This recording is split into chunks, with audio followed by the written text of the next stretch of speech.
Assalamualaikum warahmatullahi wabarakatuh.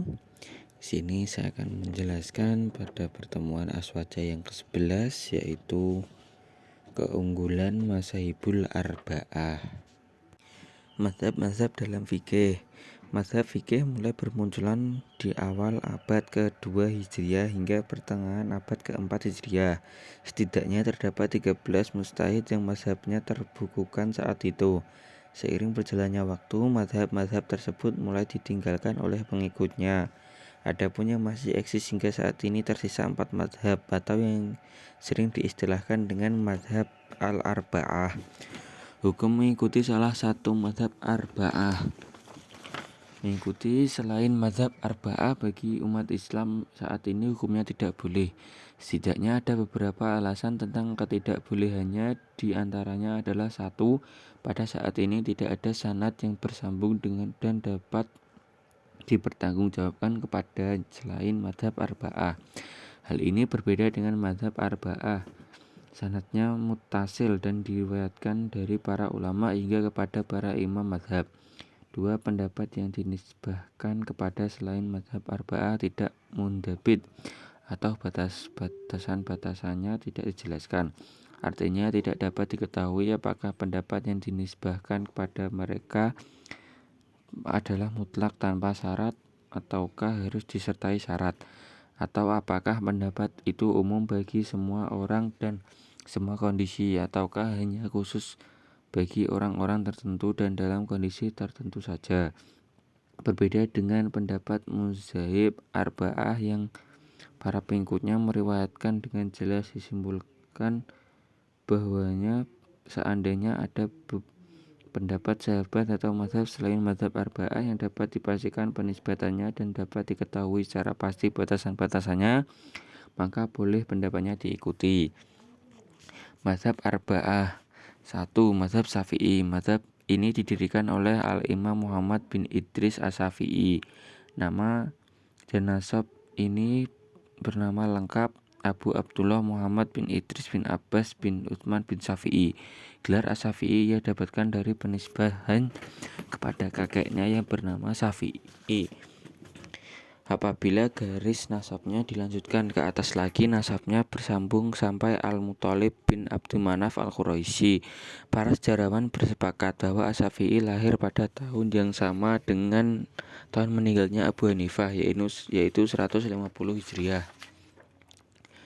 Riwayat perjalanan akademis Asy-Syafi'i menimba ilmu fikih dari Mufti Mekkah Muslim bin Khalid Al-Zanzi. Karena kapasitas keilmuan Al-Syafi'i pada tahun 15 tahun, Al-Zanzi sudah memberikan izin kepadanya untuk berfatwa. Lalu ia berguru kepada Al-Imam Malik bin Anas di Madinah. Sebelum berguru ia sudah menghafalkan kitab Muwatta. Kitab tersebut beliau hafalkan hanya dalam waktu 9 malam. Selain kepada Imam Malik, Asy-Syafi'i juga berguru hadis kepada Sufyan bin Uyainah, Al-Fudail bin Iyad, dan Muhammad bin Syafi' dan lain-lain. Di antara karya-karya Imam Syafi'i adalah Al-Hujjah, Al-Risalah, Al-Iraqiyah, Al-Mabsut, dan lain-lain. Mabsut, Al-Sunan, Biriwayah, Harmala, Al-Tajibi, Al-Lum, Al-Risalah, Idal Al-Istihsan, Ikhtilaf Al-Hadis, dan lain-lain. Mazhab Al-Maliki. Mazhab ini didirikan oleh Malik bin Anas. Sumber hukum dalam mazhab ini secara tertib adalah Alkitab, As-Sunnah, Al-Ijma, Al-Qiyas, Amal penduduk Madinah, Maslahat Mursalah, Sad Al-Zariyah, Kurzmin, Al-Khilaf, dan Adat. Nama dan nasab. Ia bernama Malik bin Anas bin Abi Amir Al-Asbahi. Di antara gelarnya adalah Imam Dar Al-Hijriyah atau Imam Kota Madinah, Faqih Al-Mah atau Ahli Fikih Umat, Syekh Al-Islam atau Guru Umat Islam. Ia lahir pada tahun 93 Hijriah dan wafat pada tahun 179 Hijriah. Riwayat perjalanan akademik. Imam Malik banyak menimba ilmu dari ulama-ulama Madinah. Di antara gurunya banyak dari kalangan tabi'in. Di antara gurunya yang masyhur adalah Ar-Rahman bin Hurmuz, Nafi, Mu'alla ibnu Umar ibnu Sayyih al-Zuri, Rabi'ah al-Rai. Imam Syafi'i berkata, Malik adalah guruku. Iya, aku mengambil ilmu darinya. Dia adalah hujah antara diriku dan antara Allah Ta'ala. Tidak ada seorang yang lebih menganugerahiku melebihi Malik.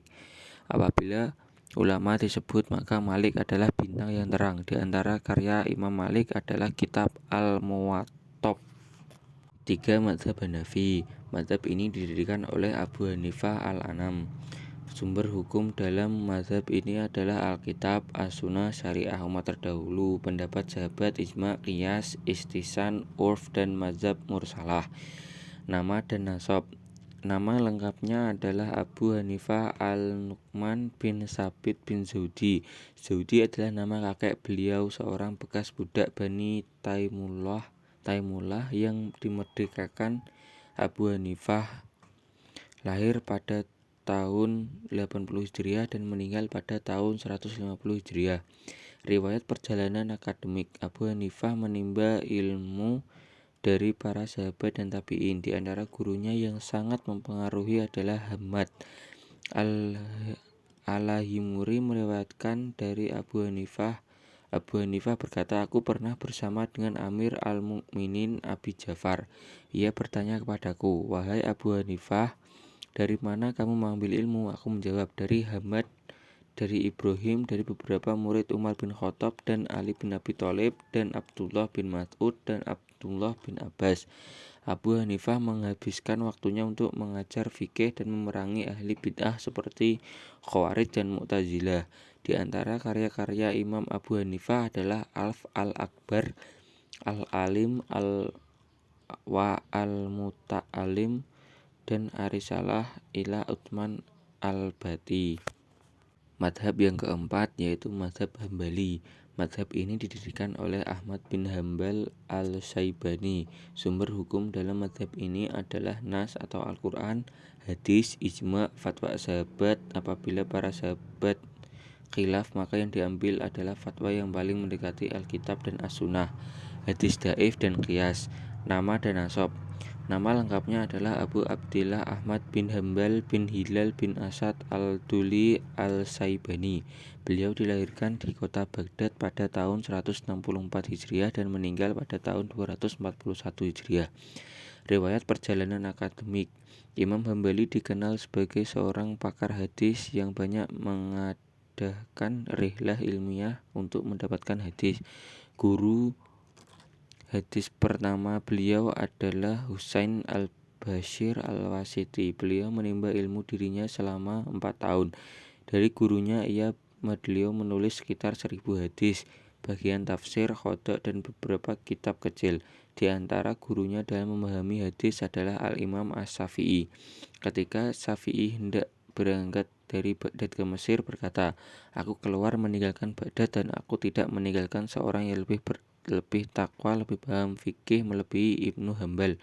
Di antara karya-karya Imam Hambali adalah Al-Musnad, Fada al-Sahabah, Ailal wa Makrifah, Al-Rijal, Al-Sami wal Al-Khuna, Hadis Subah, Al-Tarik, Al-Zud, Al-Wara, dan banyak bagi lainnya. Demikian penjelasan dari saya. Apabila ada kesalahan, saya mohon maaf. Saya akhiri. Wassalamualaikum warahmatullahi wabarakatuh.